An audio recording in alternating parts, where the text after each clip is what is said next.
理解説。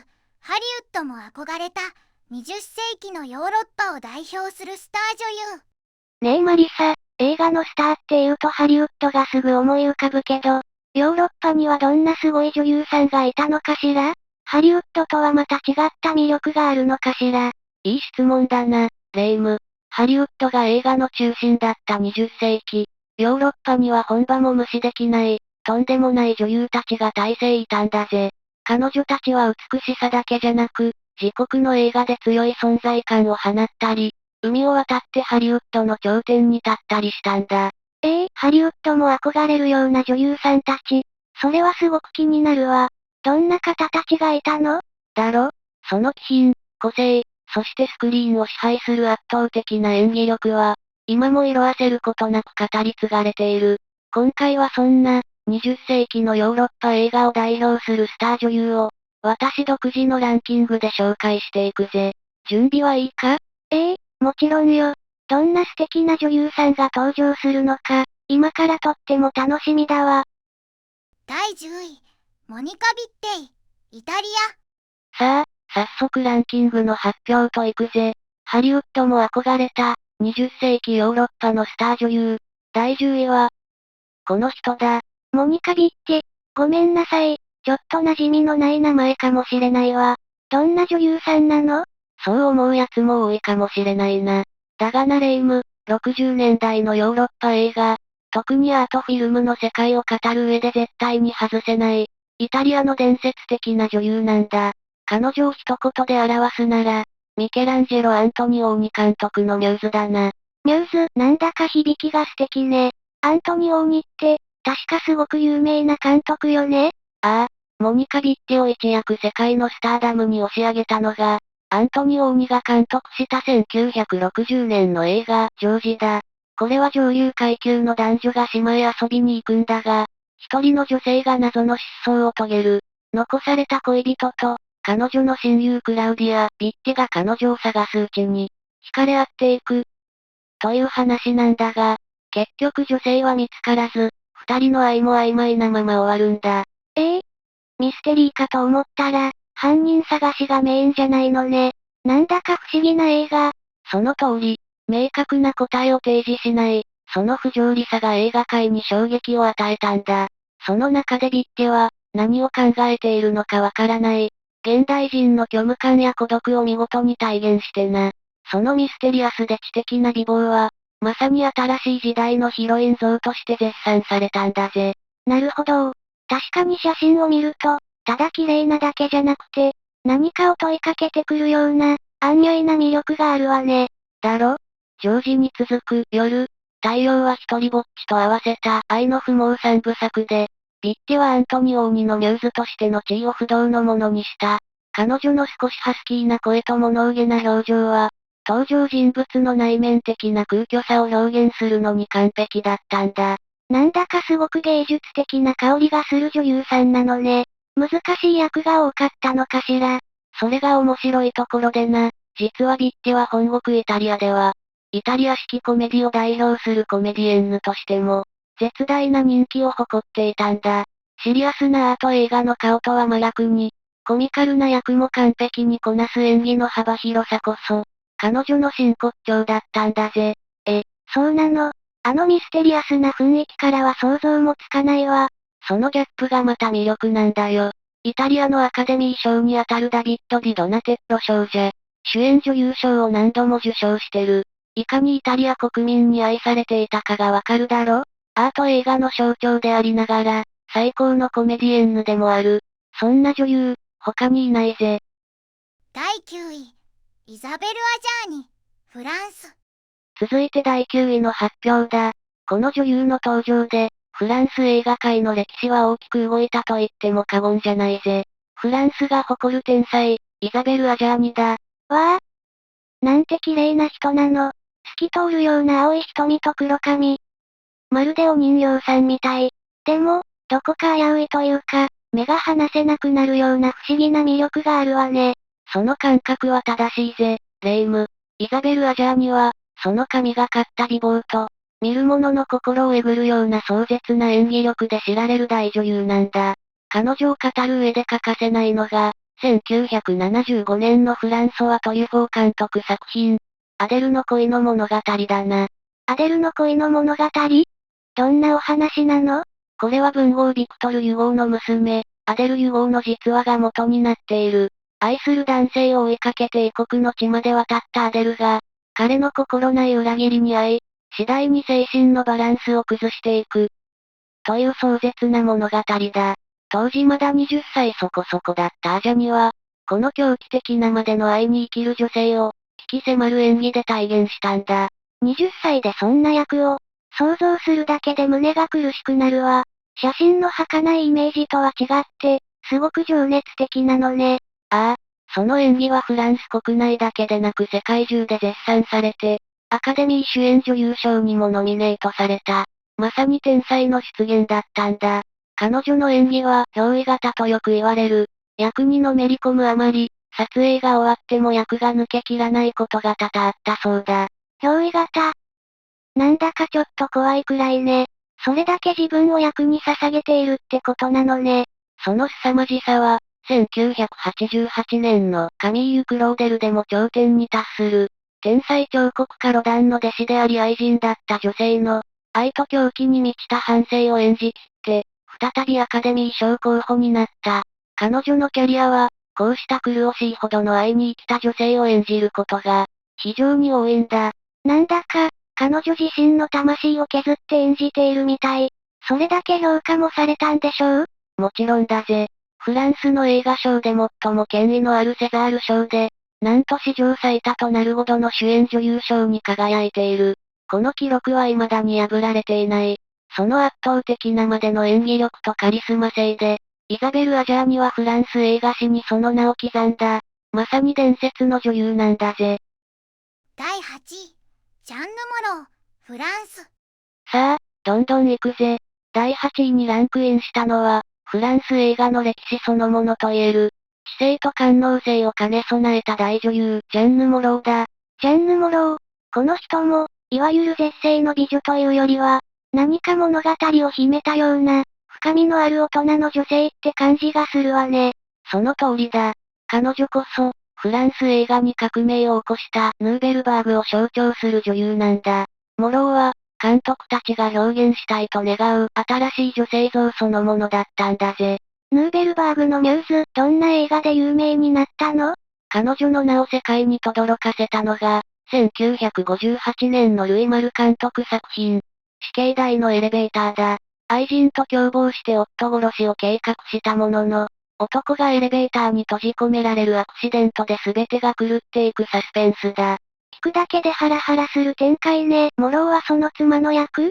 ああ、待ち合わせ場所に現れない恋人を案じ、夜のパリをさまようモローの不安げな表情が、マイルス・デイビスのジャズと相まって最高にクールなんだ。まさにフィルムノワールのヒロインそのものだな。夜のパリをさまようジャンヌ・モロー。なんだかすごく絵になるシーンだわ。そしてもう一本、フランソワ・トリュフォー監督の突然炎のごとくも外せない。二人の親友と、彼らが愛した自由奔放な女性カトリーヌ・モローの関係を描いた作品で、彼女が歌った主題歌、つむじ風も有名になったんだ。歌も歌うのね。女優だけじゃなく、多彩な人だったんだ。ああ、監督たちに愛され、生涯で130本以上の映画に出演した。カンヌの女優賞も受賞してるぜ。ジャンヌ・モローは、ただ美しいだけじゃない。生き方そのもので魅了した、フランス映画の魂のような女優なんだ。第7位、ロミー・シュナイダー、オーストリア、フランス。第7位は、ヨーロッパ映画史における最も情熱的で、そして最も悲劇的な女優の一人かもしれないな。オーストリアに生まれ、フランスで咲き誇った大輪の花、ロミー・シュナイダーだ。わあ。この人も本当に綺麗な人ね。なんだろう、ただ美しいだけじゃなくて、瞳の奥に何か強い意志と、少しだけ悲しげな光を感じるわ。すごく引きつけられる。いいところに気づいたな、レイム。彼女の人生そのものが、まさに光と影に彩られていたんだ。ロミーはもともと、ふるさとのオーストリアとドイツで、映画、プリンセス・シシーシリーズの主演として国民的なアイドル女優になったんだ。若き日のオーストリア皇后を演じてな。プリンセス役、まさに清純派のトップスターだったのね。そこからどうやってフランスの女優になったの？大きな転機になったのが、フランス映画、恋一筋にで共演した、あの世紀の二枚目、アラン・ドロンとの出会いだ。二人は激しい恋に落ち、ロミーは婚約を機に、すべてのキャリアを捨ててフランスへ渡ったんだ。国民的スターの座を捨てて、恋のために、すごい決断力ね。ああ、この恋は世紀の婚約と呼ばれたが、結局は破局してしまう。だが、彼女は失意の中でもフランスに留まり、お姫様女優からの脱皮を図った。そして、クロード・ソーテ監督の過ぎ去りし日野や夕凪といった作品で、複雑な感情を抱える大人の女性を見事に演じ切ったんだ。辛い経験が、彼女を女優としてさらに大きく成長させたのね。その通りだ。彼女の演技は、自身の人生を投影したかのように、喜びや悲しみ、そして苦しいほどの情熱に満ちていた。特にルキノ・ビスコンティ監督のルート・ビヒで演じた、かつて自身が演じたシシー皇后の晩年の姿は圧巻の一言だぜ。若い頃に演じた役の、その後を演じるなんて、運命的だわ。だが、彼女の私生活は悲劇の連続だった。離婚、そして最愛の息子を不慮の事故で亡くすという、耐え難い悲しみを経験する。それでもスクリーンに立ち続けたが、彼女自身もまた、43歳の若さで謎の大石を遂げてしまうんだ。そんな、あまりにも過酷な人生だわ。波乱万丈の人生を駆け抜け、その全てを演技の炎として燃やし尽くした女優。その儚くも力強い輝きは、フランス映画史に永遠に刻まれている。だからこそロミー・シュナイダーは、今なお多くの人々を魅了してやまないんだぜ。第6位、ジーナ・ロロブリジーダ、イタリア。ランキングもいよいよ中盤戦だ。第6位は、第二次大戦後のイタリア映画界が生んだ、最初の国際的セックスシンボル。その豊満な魅力から、イタリアの爆弾とまで呼ばれた大女優、ジーナ・ロロブリジーダだぜ。イタリアの爆弾、すごいニックネームね。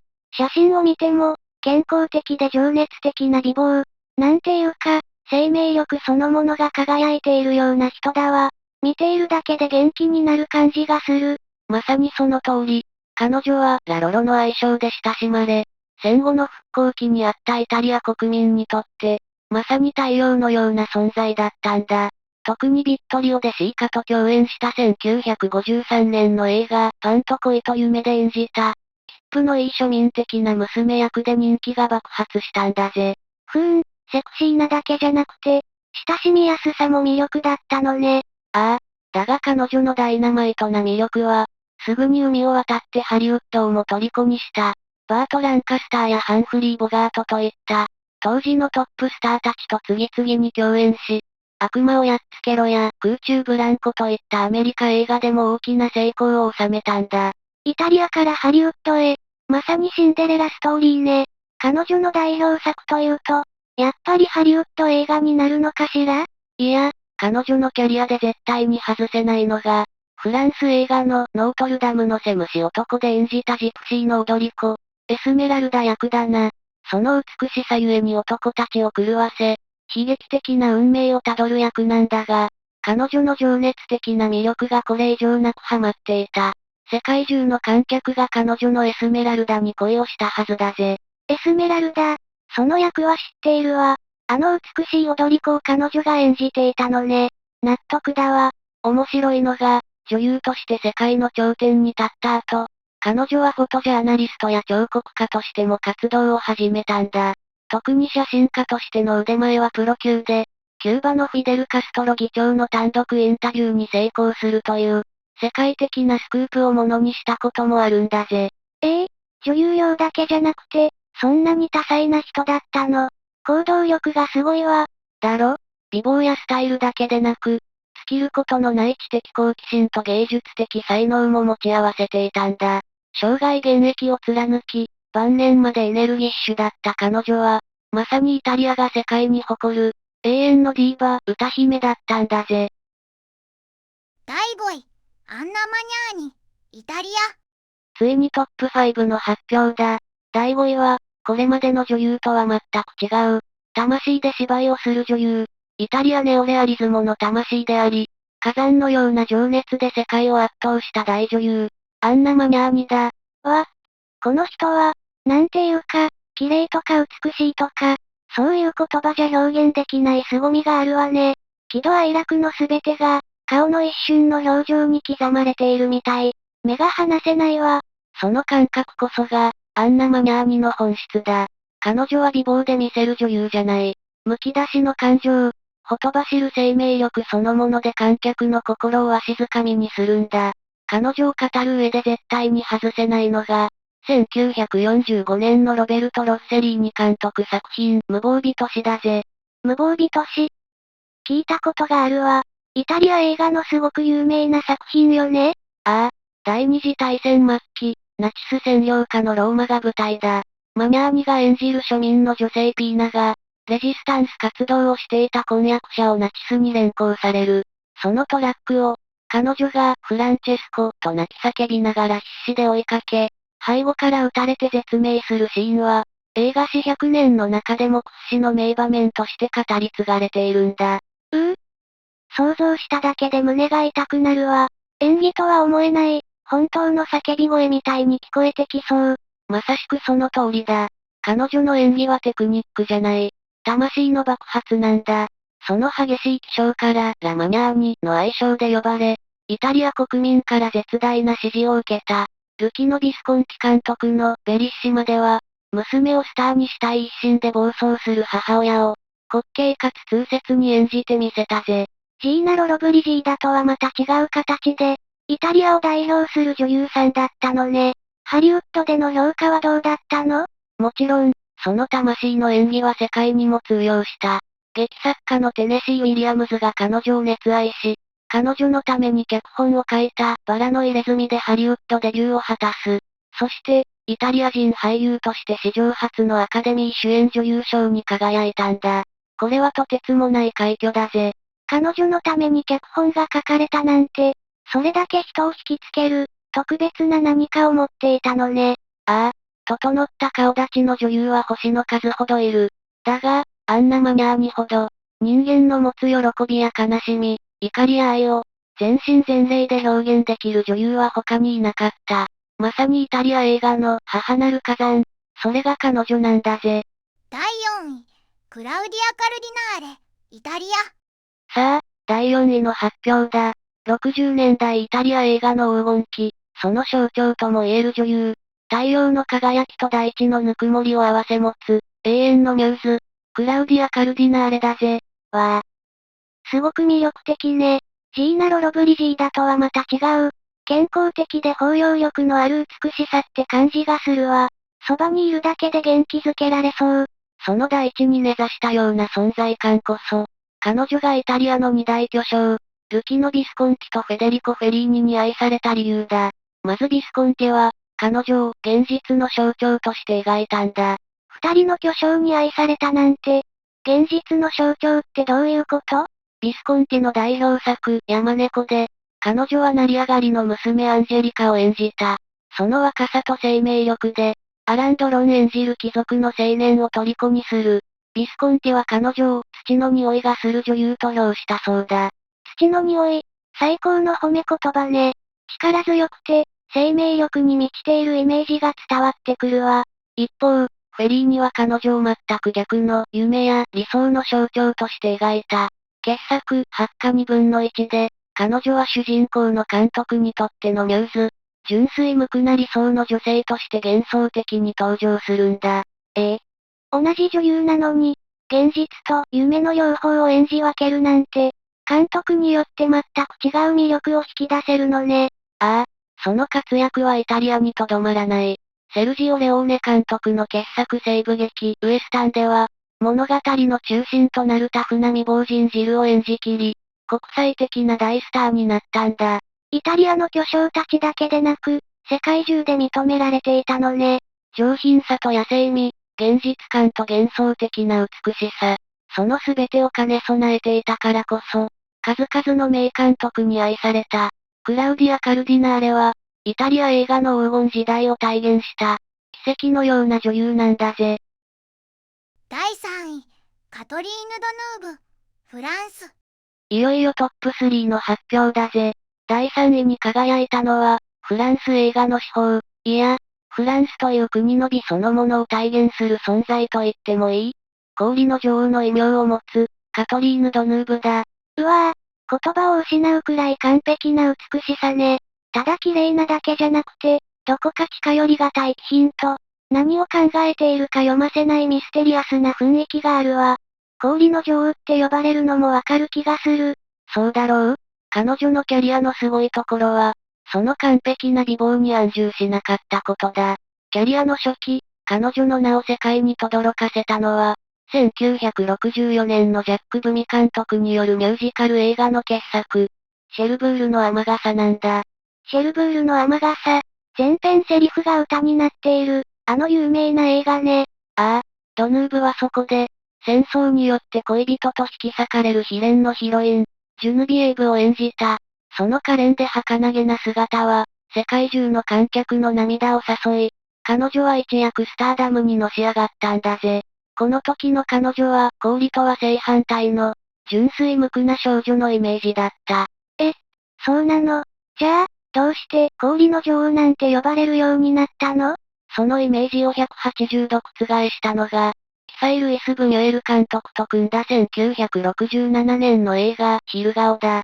この作品で彼女は、低粛で美しいブルジョワ階級の若妻でありながら、満たされない欲望を解消するために、午後だけ秘密で売春婦として働く、という衝撃的な役を演じたんだ。シェルブールの雨傘の可憐な少女から、そんな役を、あまりにも振り幅が大きすぎるわ。だろ？この、昼顔で見せた、気品と盗作したエロキシズムが共存した冷ややかな美貌こそが、氷の女王カトリーヌ・ドヌーブのイメージを決定づけたんだ。以来、彼女は数々の名監督たちと組み、フランス映画界に君臨し続けている。女優としての挑戦を恐れない人だったのね。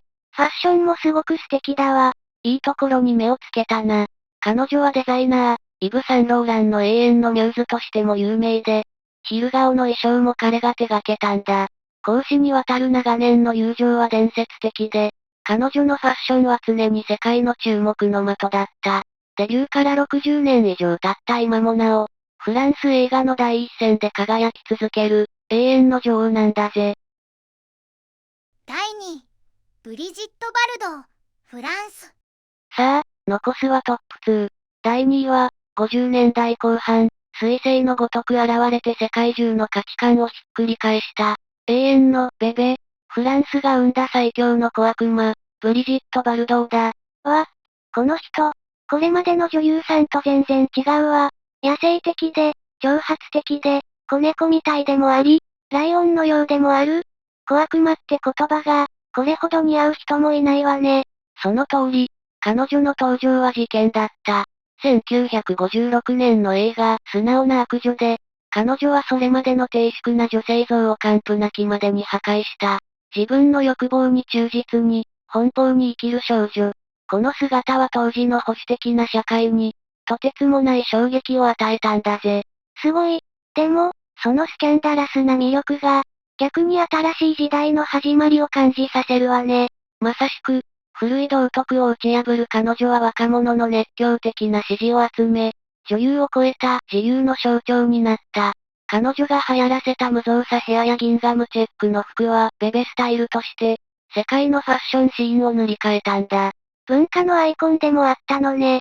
でも、そんなにすごい人気だったのに、なんだかあっという間にいなくなったような印象があるんだけど、それこそが彼女を伝説にした最大の要因だ。ベベは人気がまさに頂点にあった1973年、38歳の若さでスクリーンからの引退を電撃的に宣言したんだ。一番輝いている時に、自ら引退を、どうして？醜くなる自分を見せたくないと言い残し、その後は動物愛護活動にその生涯を捧げている。最後まで自分の美学を貫き通したんだ。時代を挑発し、時代を作り、そして伝説になった。フランスが生んだ自由の女神そのものだぜ。第1位、ソフィア・ローレン、イタリア。長かったランキングも、いよいよ頂点の発表だ。栄光の第一位に輝くのは、美貌、才能、そして波乱万丈の人生。その全てが伝説。イタリアが世界に誇る、永遠の太陽、ソフィア・ローレンだ。うわぁ。これが第一位。もう、スケールが違うわね。ゴージャスで、気高くて、そして何より温かい。慈愛に満ちた女神様みたいだわ。他の女優さんたちが宝石だとしたら、ソフィア・ローレンは太陽そのものって感じがする。最高の表現だぜ、レイム。彼女こそ、まさにイタリアの太陽だ。だが驚くなよ。彼女は幼い頃ナポリ近郊の貧困の中で成長した。幼い頃は痩せっぽちで、爪楊枝ってあだ名をつけられるほどだった。この美の女神は、どん底の貧困から自らの力で這い上がってきたんだぜ。信じられない。この完璧な美貌と威厳からは、そんな苦労があったなんて微塵も感じさせないわ。まさにアメリカンドリームならぬ、イタリアンドリームね。ああ、その彼女が世界を驚かせたのが、1960年のビットリオでシーカ監督作品、二人の女だ。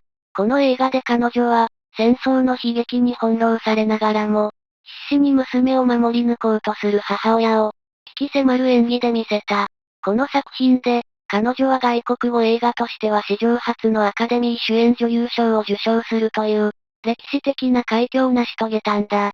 ただ美しいだけの女優じゃなかったのね。演技力も、正真正銘の世界一だったんだわ。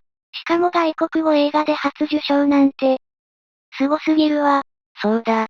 さらにハリウッドでも、ケイリー・グラントやマーロン・ブランドといったトップスターと渡り合い、大成功を収めた。そして忘れてはならないのが、イタリアの名優マルチェロ・マストロヤンニとの数々の共演だ。特に、戦争で引き裂かれた夫婦の悲恋を描いたひまわりは、日本でも多くの人の涙を誘った不朽の名作だぜ。美貌と才能で世界を征服し、母性の象徴にもなり、そして悲恋のヒロインも演じきる。もう、女優として考えられる全ての魅力を持っているのね。その通りだ。貧しさの中から立ち上がり、グラマラスな肉体と圧倒的な演技力で、世界の頂点に立った。その人生そのものが、一本の壮大な映画のようだ。イタリアの情熱、大地の力、そして太陽の輝きを一身に体現した、生ける伝説。彼女こそ、文句なしの第一位だぜ。総評、まとめ。いやー、今回のランキング、本当にすごかったわね。トップ10、誰が1位でもおかしくないくらい、みんな個性的で魅力的だったわ。ただ美しいだけじゃない、その国の文化や、その時代の空気そのものを体現しているような人たちばかりだったわね。その通りだ。彼女たちは、単なる映画スターという枠を超えて、ファッション、文化、そして生き方そのもので、後世に絶大な影響を与えたんだ。古い価値観を打ち破り、新しい女性のあり方を提示した革命家でもあった。その輝きは、これからも永遠に映画史の中で語り継がれていくだろうぜ。なんだかすごく元気をもらえたわ。昔の映画も見てみたくなった。ぜひそうしてくれ。それでは、今回はここまでだ。ご視聴、ありがとうございました。最後までご視聴いただきありがとうございました。これからも役立つ情報をお届けいたしますので、チャンネル登録と高評価をよろしくお願いします。コメント欄でご意見や質問もお待ちしています。それではまた次回お会いしましょう。バイバイ。今日も一日良い日で、またね。